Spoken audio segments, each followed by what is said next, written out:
একটি মামলায় ভোলার একটি মামলায় সম্পৃক্ত করা হয়েছিল উদ্দেশ্যমূলকভাবে। আজকে দীর্ঘদিন পর অভিযোগ শুনানিকালীন বিজ্ঞ আদালত আমাদের বক্তব্য শুনেছেন, সমস্ত আইনজীবীরা সেখানে তাদের বক্তব্য রেখেছে এবং সরকার পক্ষ ভালো ভূমিকা রেখেছে, সত্যটা তুলে ধরেছে। এখন আমাদের বক্তব্য ছিল যে তাকে মিথ্যাভাবে যেটা দেওয়া হয়েছে এটা ছিল আইনের অপব্যবহার।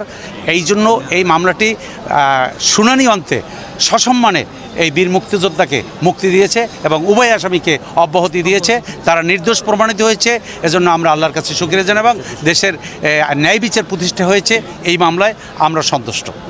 মেজর হাফিজউদ্দিন আহমেদ বীর বিক্রম, তাকে একটি মিথ্যা মামলায় বিগত স্বৈরাচারী সরকার একটি মিথ্যা মামলায় তাকে আসামিভুক্ত করে তার উপরে নির্যাতন, নিপীড়ন এবং মানসিক হয়রানি তাকে করেছে।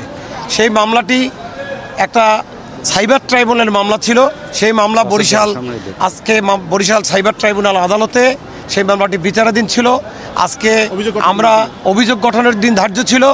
আজকে অভিযোগ গঠন থেকে অব্যাহতির প্রেয়ার দিয়েছি এবং সেই মামলায় বিজ্ঞ আদালত শুনানি অন্তে এই আজকে আসামি মেজর হাফিজউদ্দিন আহমেদ বীর বিক্রমকে এই স্বৈরাচারী সরকারের একটি মিথ্যা মামলা থেকে আজকে চার্জ থেকে তাকে অভিযোগ গঠন থেকে তাকে অব্যাহতি দিয়ে সসম্মানে আদালত এই ফাইন্ডিংসও বলেছেন যে এই ধরনের একটি মামলায় রেকর্ডবিহীনভাবে তাকে এই মামলায় অন্তর্ভুক্ত করা হয়েছে, এটিও আদালত বলেছেন। তো আজকে তাকে দুইজন আসামি ছিল, তা দুইজন আসামিকেই অব্যাহতি দেওয়া হয়েছে। 2018 সালের নির্বাচনে আমি বিএনপির প্রার্থী ছিলাম। আমার নির্বাচনী এলাকা লালমোহন এবং তজুমউদ্দিন থানা। নির্বাচনের 15 দিন আগে আমি লালমোহন থানায় আমার বাসভবনে যাই। যাওয়ার পরেই পুলিশ বাহিনী আমার বাসাটি ঘিরে রেখেছে, আওয়ামী লীগের সন্ত্রাসীরা আমার বাসাটি ঘিরে রেখেছে এবং নির্বাচনের দিন পর্যন্ত এই 15 দিন ঘর থেকে বেরোতে পারিনি। অথচ এই সময় আমার বিরুদ্ধে একটা মামলা দেওয়া হয়েছিল, আমি নাকি টেলিফোনে কাকে হুমকি দিয়েছি। একেই তো আমি নির্যাতিত, প্রার্থী হিসাবে ক্যাম্পেইন করতে পারছি না।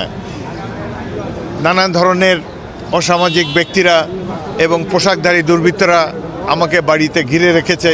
কোথায় আমার প্রতি সহানুভূতি থাকবে?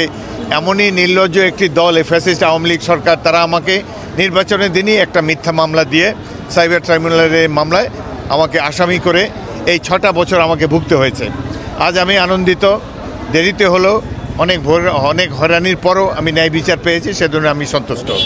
সংশ্লিষ্ট আমার আইনজীবী এবং সংশ্লিষ্ট সবাইকে আমি আন্তরিক ধন্যবাদ।